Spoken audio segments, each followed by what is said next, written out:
مالك يوم الدين إياك نعبد وإياك نستعين اهدنا الصراط المستقيم صراط الذين أنعمت عليهم غير المغضوب عليهم ولا الضالين. بسم الله الرحمن الرحيم. الحمد لله ثم الحمد لله الذي هدانا لهذا وما كنا لنهتدي لولا أن هدانا الله ونشهد أن لا إله إلا الله وحده لا شريك له له الملك وله الحمد يحيي ويميت وهو على كل شيء قدير. سبحانك لا علم لنا إلا ما علمتنا إنك أنت العليم الحكيم. ثم أما بعد. Assalamualaikum warahmatullahi wabarakatuh.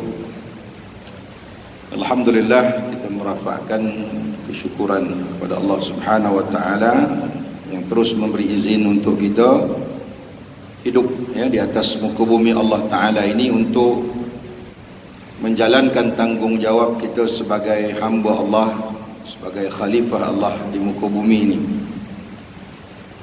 Yang mana pada hari ini merupakan 10 Muharram ataupun dikenali sebagai hari Ashura.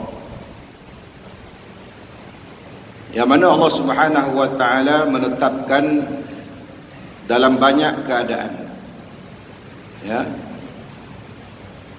yaitu pernah saya sebut dulu tentang serentaknya keserentakan amal ataupun keserentakan syariatullah dengan sunnatullah.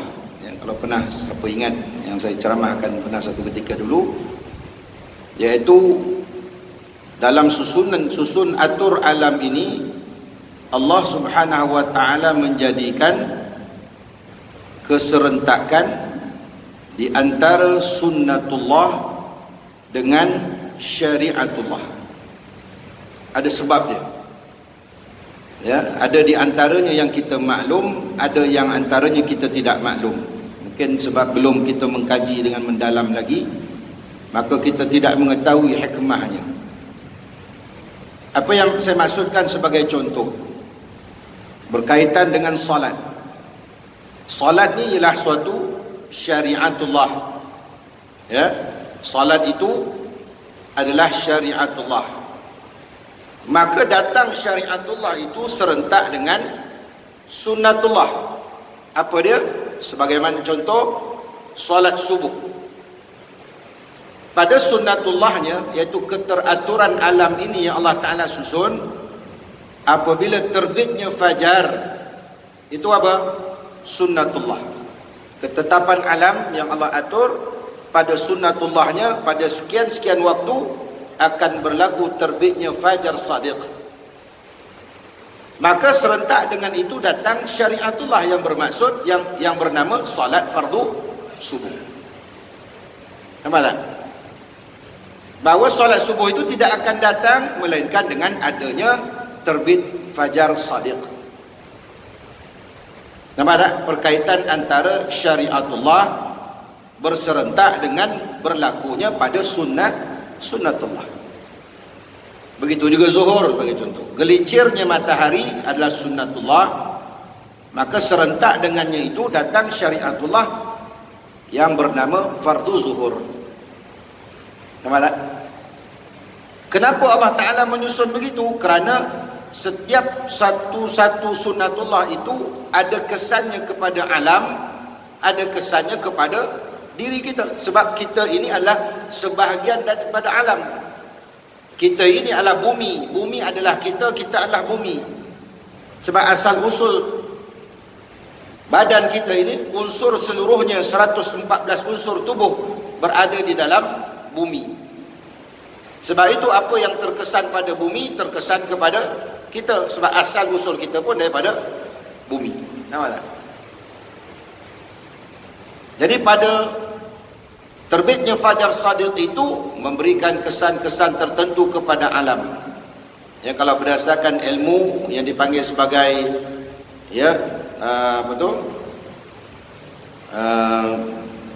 CVT dipanggil, bukan CVT kereta tu CVT ni, color variation therapy. Ya, ini ada golongan-golongan yang ta'assub dengan CVT ni. Ya, color variation therapy. Mana menyatakan bahawa warna alam akan memberi kesan kepada diri kita. Ya, sebagai contoh, subuh warna alamnya biru, maka memberi kesan kepada thyroid, sistem thyroid. Zuhur warna alamnya kuning, memberi kesan kepada usus, pada perut. Ya, asar warna alamnya orange, memberi kesan kepada ovari ataupun prostat. Maghrib warna alamnya merah, memberi kesan kepada usus besar. Isyak warna merun, memberi kesan alamnya kepada tubuh, iaitu pada sistem saraf dan tulang. Ini contoh. Ya, berdasarkan ilmu CVT menyatakan bahawa warna alam memberi kesan kepada tubuh kita. Maka dilihat kepada solat tadi, didapati bahawa sememangnya pada tiap-tiap pergerakan matahari itu ada kesan-kesan tersendiri kepada tubuh kita. Boleh nampak ya? Nak ceritanya bahawa serentak dengan sunnatullah itu akan datang bersamanya syariatullah. Begitu juga berkait dengan puasa Ramadan. Kenapa berlakunya kewajipan Ramadan itu hanya pada bulan Ramadan? Ya, datangnya Ramadan itu sebagai suatu sunnatullah, maka serentak dengannya Allah fardukan puasa selama sebulan. Berlaku juga sebagaimana pada 13 hari bulan, pada tiap-tiap bulan qamari, 13, 14, 15, yang dipanggil sebagai puasa Yaumul Bayad, berpuasa pada hari putih. Apa maksud hari putih? Hari ketika bulan mengambang. 13 hari bulan, bermula malam ni, bermula pada minggu depan, hari Selasa, tuan-tuan dah boleh tengok bulan sudah menghampiri bulan sepenuhnya. Ya, 13, 14 dan 15. Maka Nabi SAW menetapkan padanya, walaupun kedudukannya sebagai sunnah, untuk kita berpuasa pada hari bayad, hari putih, kerana ada kesannya kepada fisiologi dan emosi kepada tubuh kita. Ya, kenapa Nabi suruh kita berpuasa? Kalau tuan-tuan biasa tengok cerita orang putih lah, cerita apa? Werewolf. Kan? Pernah tengok cerita werewolf? Soleh mana tak nak tengok TV kan, cerita werewolf. Bila bulan mengambang bertukar jadi serigala, betul tak?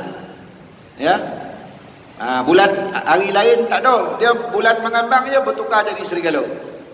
Ya, ini memang realistiknya, memang real. Bukanlah werewolf tu real, tapi nak ceritanya bahawa perubahan emosi manusia berlaku, ya, berlaku sedikit fluctuate je. Perbezaan perangainya akan timbul pada berlakunya bulan mengambang. Kalau dari segi teori sainsnya, apabila berlaku tarikan graviti pada bulan terhadap bumi, kalau dari segi bumi itu sendiri akan berlaku air pasang penuh contohnya di laut kan, kerana tarikan graviti bulan terhadap laut akan menyebabkan air pasang penuh, ya, di kawasan-kawasan tepi pantai. Maka nak ceritanya bahawa graviti pada bulan memberi kesan pada laut. Apatah lagi graviti bulan memberi kesan kepada tubuh kita yang 70%-nya adalah air. Ya, sudah pasti akan naik hormon-hormon tertentu sehingga ke bahagian neokorteks, pada bahagian limbik otak kita. Maka dengan tarikan itu akan menyebabkan berlaku perubahan emosi pada ketika bulan mengambang. Walaupun tak adalah jadi werewolf, tak adalah tumbuh taring apa semua, tapi perangai akan berubah sedikit. Tidaklah banyak, sedikit perubahan perangai akan berlaku apabila berlakunya time bulan mengambang pada 13, 14 dan 15. Jadi Nabi SAW, walaupun Nabi tak jelaskanlah perkara ni kat sahabat, tapi maknanya Allah Ta'ala telah mewahyukan kepada Rasulullah supaya menggalakkan umat kamu berpuasa pada 13, 14, 15, supaya dengan berpuasa akan menyempitkan salur-salur darah, dengan demikian akan mengawal pergerakan hormon yang patut naik sampai kepala tadi dapat dikawal, supaya kesan perubahan emosi itu tidak sangat ketara kesannya kepada tubuh kita. Nampak tak? So nak ceritanya tentang berlakunya sunnatullah berserentakan dengan syariatullah. Boleh? Kalau kita tengok semua Sebab tu kita ni tertakluk kepada tarikh-tarikh qamari. Start daripada 1 Muharram sampailah kepada 30 Zulhijjah itu ada tarikh-tarikh tertentu yang datang syariat. Ya, maka termasuklah Muharram. 10 Muharram ini walaupun kita tidak mengetahui apa hikmahnya, maka Nabi SAW menyarankan kita berpuasalah pada 10 Muharram.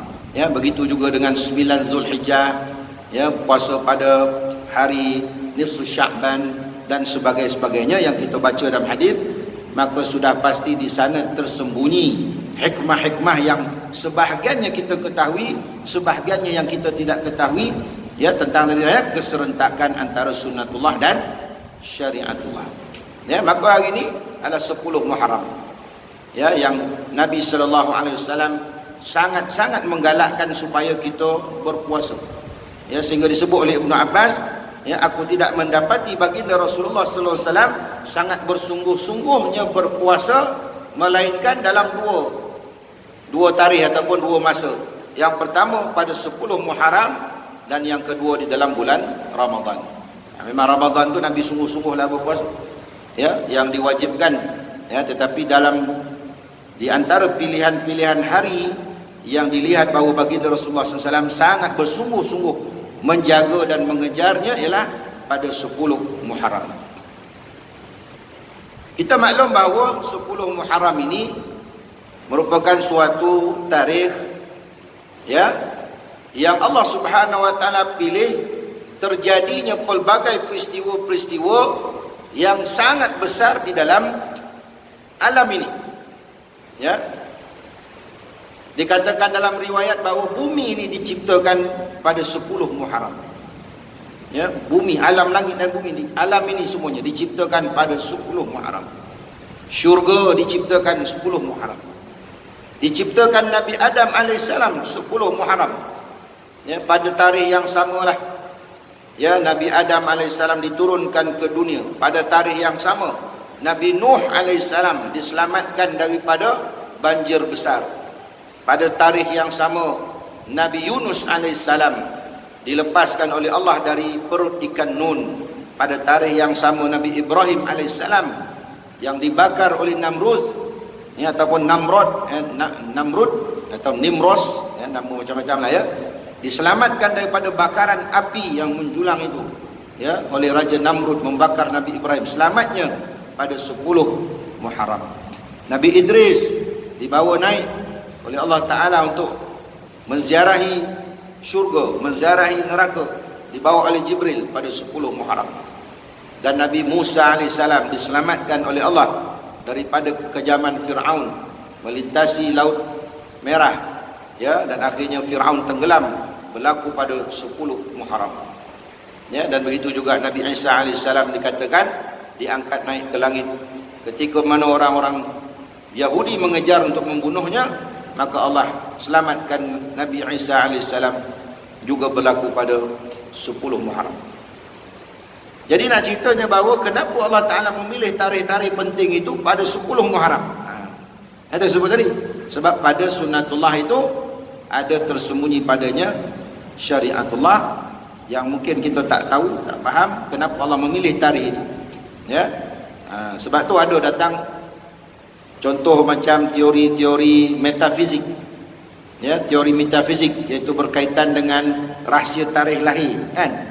Rahsia tarikh lahir, siapa lahir bulan ini, tarikh sekian-sekian bulan, maka perangai dia begini. Ini semua benda-benda yang tersembunyi, ya, pada hikmah ilmu Allah Ta'ala, yang sebahagian orang tahu benda ni, ya, setengah orang tak tahu. Ya, begitu dia datang ilmu-ilmu numerologi, kan, ilmu yang dipanggil sebagai wafat. Tahu wafat? Yang orang lama kita tu buat kotak-kotak 3 sampai sin dot apa, kan? Pernah tengok tak wafat tu? Ya, bentuk-bentuk segitiga, lepas tu ada ayat kiri, ayat kanan, nombor berapa, kan? Itu sebenarnya bukan ilmu sesat, tidak. Tapi nak kena ada ilmu lah.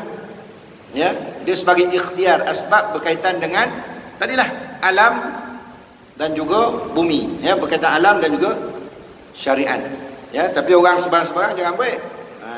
Sosek jadi dia pasal tak faham. Ya. Tapi orang yang memahami sebab ada kitab yang ditulis oleh ulama berkaitan dengan wafat. Ya. Kalau tengok kitab Mujarabat kan, kitab Tajul Muluk kan ada. Takkan ulama-ulama yang menulis kitab-kitab seumpama ini nak ngajar ajaran sesat kat kita. Ya, tapi itulah bukan sembarang orang yang boleh belajar, melainkan orang yang telah tetap kukuh dasar akidahnya, ya, memahami bagaimana Allah Ta'ala mengatur alam ini, baru diajar. Dipanggil ilmu alat. Sebab tu orang yang belajar pondok 10 tahun belajar pondok, sebelum selesai balik tok guru akan ajarkan kitab Tajul Muluk ni, ya, kitab Mujarabat ni sebagai bekalan ilmu untuk kehidupan dipanggil.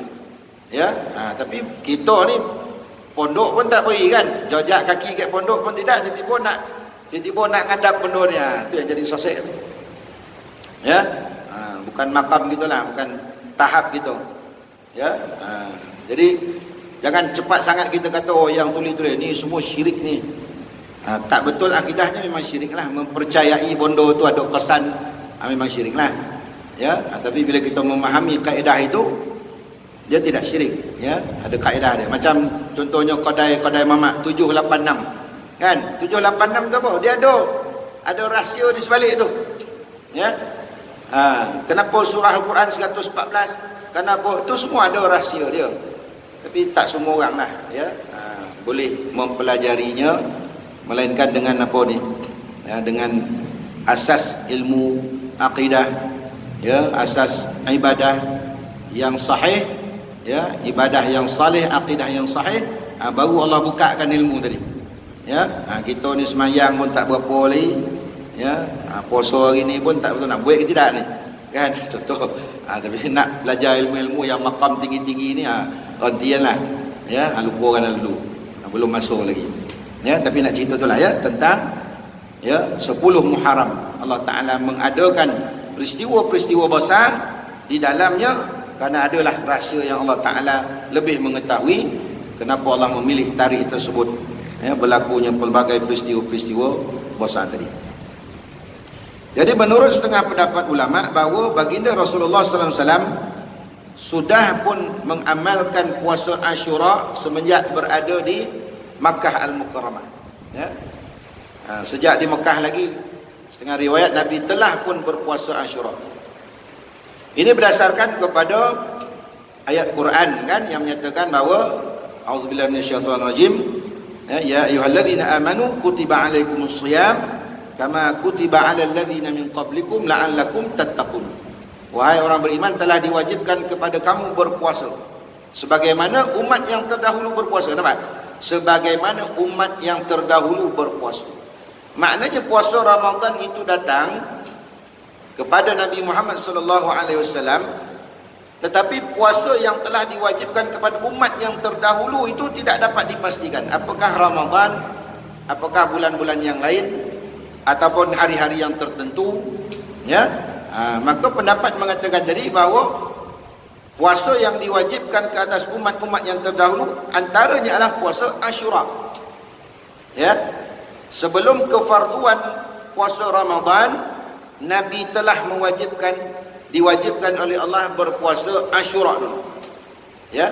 Sebab tu diriwayatkan oleh Ibn Abbas bahawa aku tidak pernah melihat Nabi bersungguh-sungguh berpuasa melainkan dua, iaitu pada Ramadan dan juga pada hari Ashura. Mana telah berpuasa. Setengah riwayat sebelum lagi Nabi berhijrah ke Madinah. Ya, perintah puasa datang setelah hijrah. Mana Nabi berpuasa sebelum daripada hijrah lagi. Ya. Kemudian dikatakan bahawa baginda Rasulullah SAW apabila sampainya ke Madinah, bila sampai hari Ashura, Nabi melihat orang-orang Yahudi pun berpuasa. Itu yang Nabi jadi terkejut tu. Sebab sebelum ni Nabi dah beramal dah puasa Ashura. Tiba-tiba datang Madinah, tanya, kau buat apa gini? Ya, apa amalan yang kamu lakukan ni macam bersungguh-sungguh, bergembira, macam berpesta ni. Hari ni hari Ashura bagi kami. Kami berpuasa, ya, maka malam ni nak buka puasa, jadi kami buat meriah sikit lah. Ya. Jadi Nabi kata, aku lebih layak, ya, berpuasa. Sebelum tu dia tanya, kenapa besarnya hari Ashura ini bagi kamu, kerana pada hari inilah Allah menyelamatkan kami daripada Fir'aun, ya, semasa dipimpin oleh Nabi Musa alaihissalam. Ya, jadi ketika Nabi Musa memimpin kami, menyelamatkan kami, ya, setelah lebih daripada 200 tahun di bawah penguasaan Fir'aun, maka kami berjaya dibebaskan oleh Nabi Musa alaihissalam, dibawa keluar daripada Mesir, ya, melintasi Laut Merah tadi menuju ke Sinai. Maka Allah selamatkan kami pada hari inilah, pada hari Ashura ini. Maka dengan itu kami bergembira dan kami berpuasa pada hari ini. Itu yang Nabi kata, aku lebih berhak, ya, untuk mengikuti Nabi Musa berbanding dengan kamu. Pasal aku dengan Nabi Musa ni beradik-beradik lah, ya, beradik-beradik. Pasal apa? Masa peristiwa Isra' Mi'raj, Nabi Musa kan yang jadi nasihat. Ya, Isra' Mi'raj kan berlaku sebelum hijrah, mana Nabi SAW mengenali Nabi Musa sebelum daripada berjumpa dengan orang Yahudi. Bukan orang Yahudi ajar Nabi Musa tu siapa, tak. Nabi Muhammad SAW kenal Nabi Musa semenjak daripada Nabi berlakunya peristiwa Isra' Mi'raj. Ya, Nabi terima solat 50 waktu, turun jumpa Nabi Musa kan, tanya apa yang Allah fardukan. Allah fardukan aku solat 50 waktu. Nabi kata, Nabi Musa kata, pergi minta kurang, turun naik daripada 50 jadi 5. Pun Nabi Musa minta kurang lagi. Ya, kata umat aku lagi besar badan, angkit batu buat piramid, nak semayang 2 waktu pun payah. Masa zaman Nabi Musa semayangnya subuh dengan asar aja. Ya, 2 waktu je, subuh asar. Tiba-tiba dengan Nabi sallallahu alaihi wasallam, ya, Nabi Muhammad sallallahu alaihi wasallam Allah kurniakan 50 waktu. Tu kata, "Wei, tak mahu dah. Umat dan badan lagi lah, sasa lagi, sadu pun tak dapat. 2 pun culas kan. Ini engkau 50, minta diskaun, kurang sampai tinggal 5. Itu pun diminta kurang. Nabi kata cukup dah. Ya. Tapi berkaitan dengan solat 50 waktu ni tuan-tuan, apakah solat itu dimansuhkan daripada 50 jadi 5? Tidak. 50 tu tak pernah dimansuhkan, masih kekal 50, cuma di-highlightkan hanya 5 saja yang menjadi wajib. Ya. Kalau tuan-tuan kira balik semayang kita ni, contohnya tahajud, ya, dituntut 12 rakaat itu, kan? Itu kurang lebih lah kalau nak campur tahajud, campur duha, campur kata isyraq, campur qabliyah ba'diyah, campur solat awabin, campur solat hajat, campur solat witir, campur, tuan-tuan akan dapat menghampiri 50 waktu satu hari sebenarnya. Ya, 50 rakaat dia berkata, 50 waktu 50 rakaat itulah, ya. Jadi sebenarnya solat tu tak pernah mansuh, cuma Allah Ta'ala highlightkan hanya 5 saja, iaitu subuh, zuhur, asar, maghrib, isyak, sebagai suatu kewajipan yang wajib dibuat, sementara tu yang lain di downgradekan hanya menjadi solat-solat sunat. Nampak tak? Jadi itulah ceritanya bahawa, ya, Nabi Musa alaihissalam lah yang menjadi penasihat supaya minta kurang, ya, supaya ringanlah kepada umat Nabi Muhammad sallallahu alaihi wasallam dalam menunaikan ibadah, ya. Maka sebab itu Nabi Muhammad sallallahu alaihi wasallam lebih awal mengenali Nabi Musa sebelum daripada orang Yahudi ceritakan tentang Nabi Musa kepada Nabi sallallahu alaihi wasallam ketika berada di Madinah. Ya. Jadi bila Nabi tanya orang Yahudi, kamu puasa pasal apa? Hari inilah kami diselamatkan oleh Musa. Oi, aku lebih layak untuk mengikuti Musa. Pasal dia ni kira aku kenal sangat dengan dia. Jadi kalau kamu pun berpuasa, aku lebih lagi kena berpuasa. Walaupun dikatakan tadi Rasulullah telah pun berpuasa Ashura lebih lagi. Ya, cuma Nabi menegaskan bahawa Nabi sallallahu alaihi wasallam juga berpuasa Ashura dan disuruh supaya para sahabat juga berpuasa pada hari Ashura. Ya. Jadi peringkat pertama dikatakan Nabi berpuasa di Mekah. Peringkat kedua, bila bertemu orang Yahudi lagi mempertegaskan tentang puasa Ashura itu. Kemudian peringkat yang ketiga, turunnya ayat yang tadi sebut tadi, ya ayyuhalladzina amanu kutiba alaikumusiyam, maka datang kewajipan berpuasa Ramadan. Maka jatuhlah puasa Ashura itu daripada kedudukan diwajibkan oleh Nabi ketika itu, jatuh jadi sunat. ya, tapi sunat yang muakkadah, yang sangat digalakkan juga, walaupun dah tidak menjadi wajib, tapi jatuh kepada sunat yang mustahab yang sangat disukai oleh Rasulullah melakukannya, ya, maka beralihlah kepada kewajiban berpuasa Ramadan. Ya. Jadi itu beberapa peringkat tentang Ashura. Dan ditambah lagi ketika hampir-hampir Rasulullah wafat, kira tahun terakhir lah, ya, bila tengok orang Islam ni puasa Ashura, kira macam menyamai lah orang Yahudi, ya, sebab orang Islam di Madinah kan bercampur gaul dengan Yahudi. Jadi orang Yahudi ni kan suka menganjing, istilah kata kan, menganjing orang Islam ni. Kau Islam semua ikut kita orang. Dulu Kaabah, dulu kiblat pun kau ikut kita orang juga. Kan masa mula-mula Nabi hijrah daripada Madinah, Mekah ke Madinah, Nabi pun ketika itu disuruh oleh Allah Taala untuk solat menghadap ke arah Baitul Maqdis. Masa di Mekah tak ada masalah. Pasal Nabi ketika di Mekah dia solat dua kiblat sekaligus. Mana Nabi sangat suka untuk solat menghadap dinding Kaabah yang selari dengan Baitul Maqdis. Jadi dua sekali lah. Ya, Kaabah pun dia ngadap, Baitul Maqdis pun dia ngadap. Tapi bila dah hijrah ke Madinah, Madinah belah utara, sedangkan Kaabah dah duduk belah selatan. Jadi mana mungkin nak semayang menghadap dua kiblat ni? Kan, maka Nabi menghadap ke arah Baitul Maqdis. Jadi orang Yahudi menganjing. Kau ni agama apa Muhammad? Walaupun dia orang tahu, ya, mereka tahu kebenaran itu, tapi saja nak buat mengejek-ngejek, ya, nak mengejek Nabi. Kau ni Muhammad kononlah agama yang benar lah, tapi korang ikut kita orang juga. Kaabah, kiblat korang ikut Baitul Maqdis sama orang kita orang. Apa kono kau ni? Tu yang start daripada tu Nabi semayang, kepala dia tengok ke langit, ya.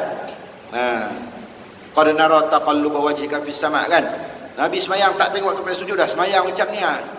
Supaya apa? Minta, ya Allah, ya Tuhanku, orang Yahudi dah menganjing aku, mengatakan aku ikut agama dia orang.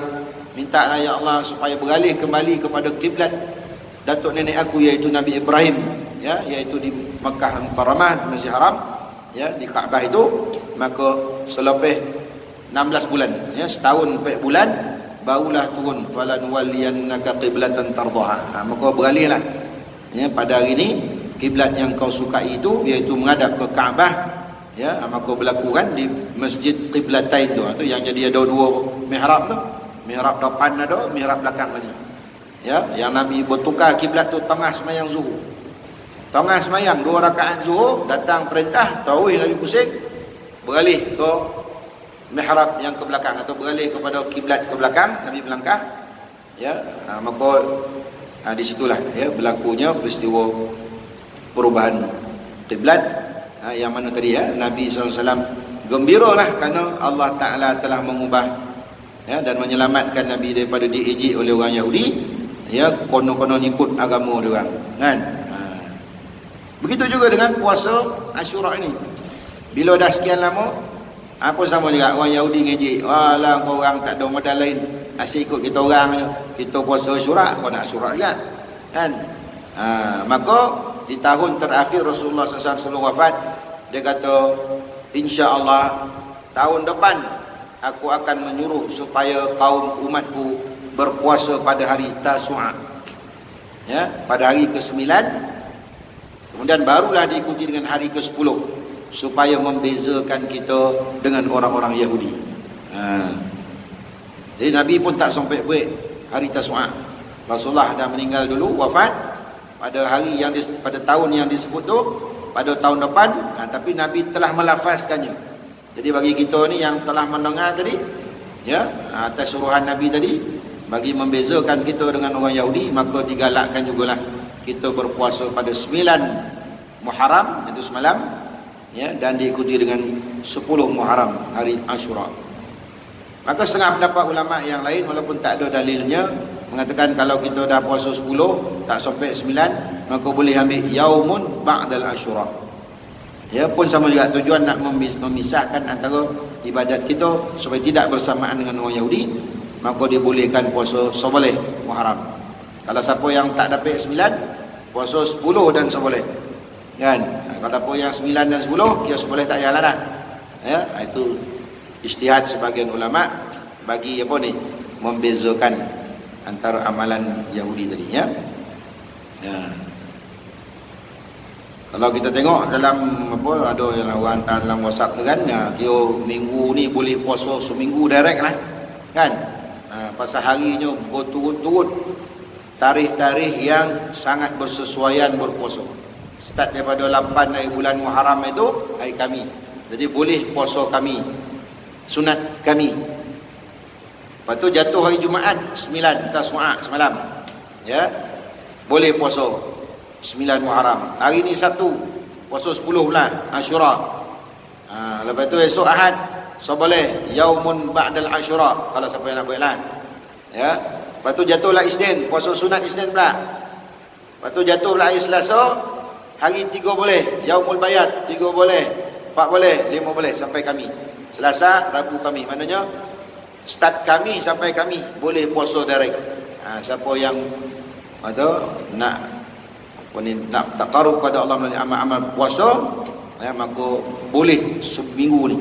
Sedangkan Nabi SAW pun dari segi berpuasa tak menggalakkan puasa wisal dipanggil, bersambung-sambung, tak galakkan. Nak paling kuat pun puasa ikut puasa Nabi Daud seorang sehari. Hari ni puasa, esok buka, hari ni puasa, esok buka. Tapi kerana tarikh itu ya berbetulan dengan kehendak Allah Ta'ala, bersambung-sambungan, maka bagi mereka yang ada kecenderungan nak, yang suka berpuasa sebagai pilihan amal soleh dia, bolehlah seminggu ni lah ya, untuk berterusan ya, berpuasa seminggu ni kan. Baik. Jadi di samping berpuasa ini ya, berpuasa pada hari Asyura ini ibarat kata kita ini melahirkan rasa empati ya. Dia satu, dia perkataan dia simpati satu, empati satu. Ya, ini dua perkataan yang macam sama tetapi berbeza sikitlah. Ya, simpati itu kita maklum kan. Bila tengok orang susah, oh kesiannya kan. Tapi takat kesiannya lah. Kesiannya tu kita pun belah lah. Kan, sekadar menyatakan kesian saja. Ya, tengok orang cabut gigi, oh kesiannya cabut gigi ya. Dengan kapeh apa kan. Macam ni, macam itulah ya, bongkar gitu kan. Itu nama dia apa? Simpati. Tapi kalau empati, tanya dia, gigi mana yang cabut tu? Ni gigi geraham ni. Klinik mana cabut? Klinik depan tu. Dia pun pergi klinik. Doktor, cabut gigi saya macam orang tu. Saya nak rasuh juga kesakitan tu. Pun cabut. Tak pasal-pasal cabut. Oh sakit. Tu empati. Ya, turut merasai bersama kesakitan itu. Padahal empati ni lebih tinggi makamnya lah berbanding simpati. Ya. Simpati ni mandang jauh-jauh, kesian. Lepas tu action tak ada. Tak kesian dia. Itu simpati ya. Jadi yang lebih baik ialah kita empati ya. Kata masuk dalam kasut dia lah, turut merasai kesusahan itu. Ya, maka sebab itu Ramadan adalah suatu bulan untuk melahirkan empati, bukan simpati saja. Kita tengok orang miskin, oh kesian. Allah kata tak dapat dia, kau nak kesian dia, kau puasa juga. Biar berlapar, macam mana orang fakir miskin tu tak dapat makan siang ataupun berhari-hari tak makan, aku nak suruh kau pun puasa juga tak makan siang. Kau rasa sendiri bagaimana susahnya orang fakir miskin tak dapat makan. Itu mana kita mengempati, mana merasai sendiri kesusahan tak dapat makan, tak dapat minum. Nampak tak? Sepanjang Ramadan tu, dan Allah Ta'ala pula bila kau dah rasakan empati kepada si fakir dan miskin, aku wajibkan kau keluar pula duit yang namanya zakat fitrah untuk beri kat diorang pula. Nampak tak?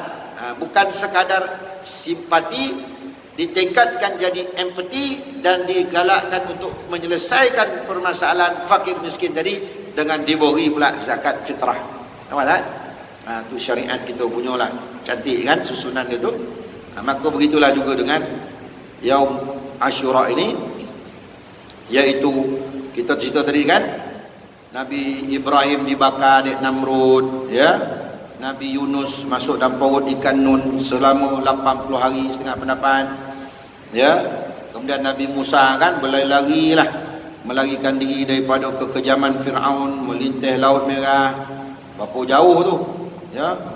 Kalau dia seorang lagi mungkin dia kuat, tapi nak angkut seramai-ramai orang perempuan lagi, orang tua, budak-budak lagi nak ikut, ya. Agak-agak kalau berlari-lari tu sampai berhenti makan ke? Ada arit nar ke? Oh, kita berhenti arit nar dulu. Minum dulu, ada ke? Mana sampai berlari-lari berhenti 5 minit tu, Firaun mesti sampai. Firaun yang ajar tu bukan jalan kaki. Naik dia punya tu kan. Dia punya apa tu? Chariot dia tu. Naik dengan tentera berkuda. Oi, tak sampai nak berhenti. Ya.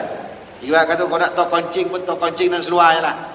Jangan berhenti dah. Berhenti kita mampu kena sembelih. Itulah kan. Nak ceritanya suasana berlakunya hari Ashura tadi yang penuh kepayahan dan akhirnya Allah datangkan kemenangan.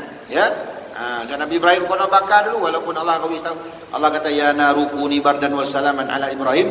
Allah perintahkan api itu jadi sejuk, selamat, tapi tetaplah penderitaan, kesusahan yang dihadapi oleh para nabi ini berlaku pada hari Ashura. Allah suruh kita ambillah 1/100 saja. 1/100 daripada kesusahan ataupun 1/1000 daripada kesusahan nabi-nabi ini, puasalah sikit, kan? Puasalah sikit. Takkan kita memang takkan mampu nak menghadapi kesusahan yang dihadapi oleh Nabi Musa, kesusahan yang dihadapi oleh Nabi Ibrahim, Nabi Nuh, kan? Nabi Yunus. Tak mungkin kita akan nak ambil tempat mereka tu merasai kesusahan itu. Tapi ambillah sikit, 1/1000 daripada kesusahan, 1/100 dengan tahan makan minum, start daripada terbit fajar sampai terbenam matahari. Rasa empathy tu, susahnya. Kan? Puasa ni amalan yang paling senang dan paling susah. Nampak tak? Satu amalan yang tiada amalan. Itu dia. Puasa ni. Balik tak balik? Suatu bentuk amalan yang tiada amalan. Subuh-subuh ni falsafah banyak sangat. Pening kepala kan. Tadi keserentakan lah apa bodoh lah ustaz ni kan. Nak nulis pun tak sampai apa bodoh cerita ni kan.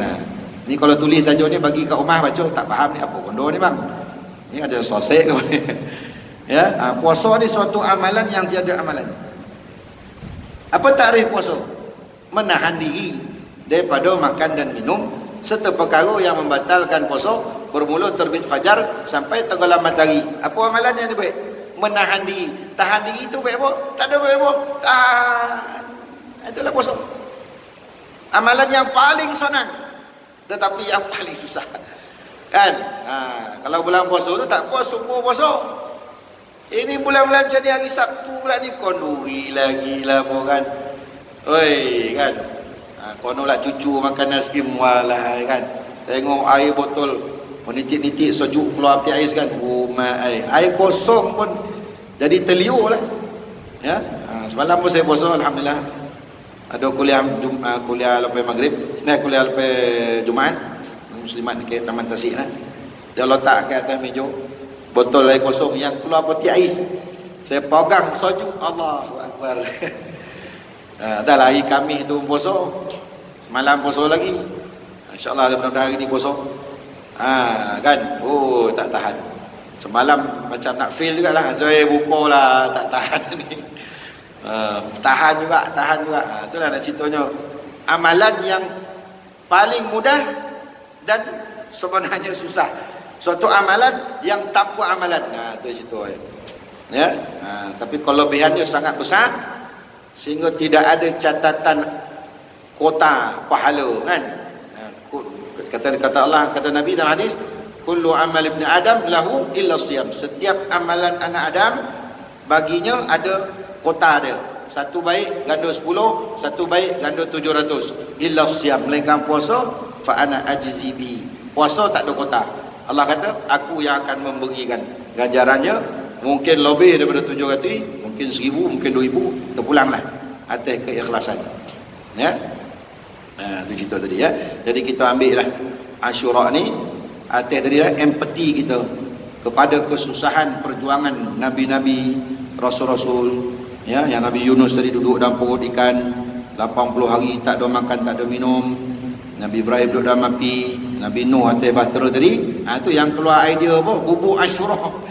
Bubuk Ashura. Cerita dia menurut riwayat tak tahu daripada mana lah kan. Dia bermula Ashura ni bubuk itu di zaman Nabi Nuh kan. Pasal dah tersadai ke atas apa bukit Gunung Ararat. Ya, tak ada makan, tak ada minum 80 hari, berapa 40 hari di atas air. Ya.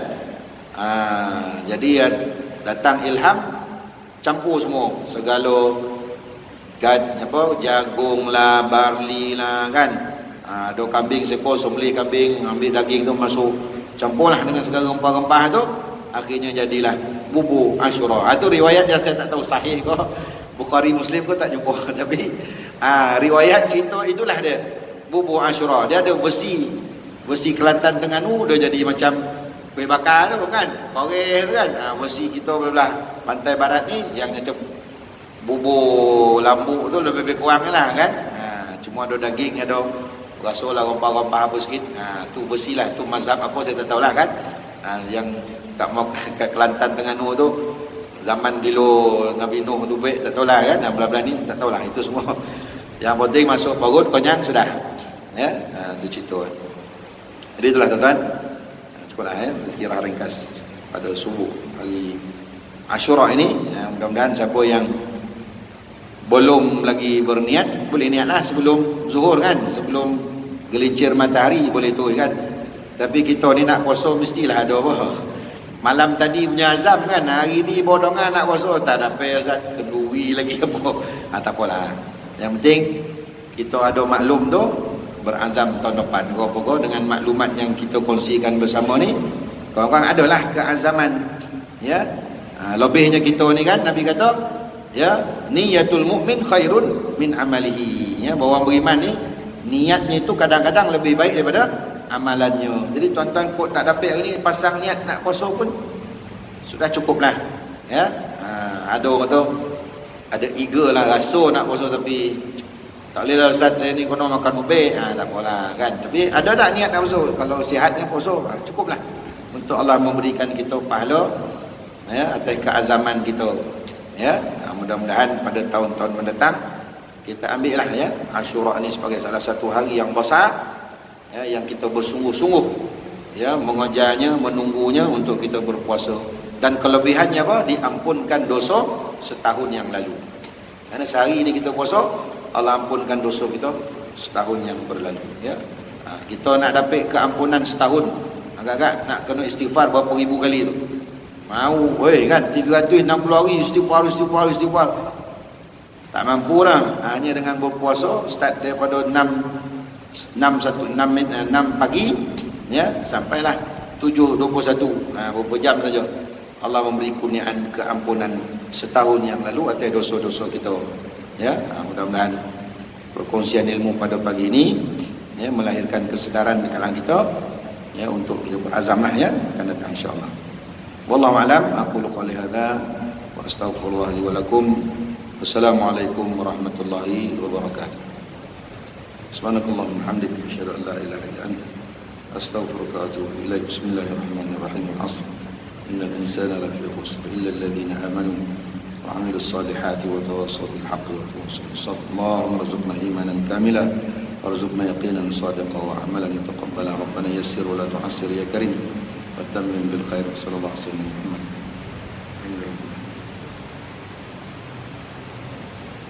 Ni kok ada sarapan ni jangan malu-malu makan ya. Kalau yang tak puasa tu makan.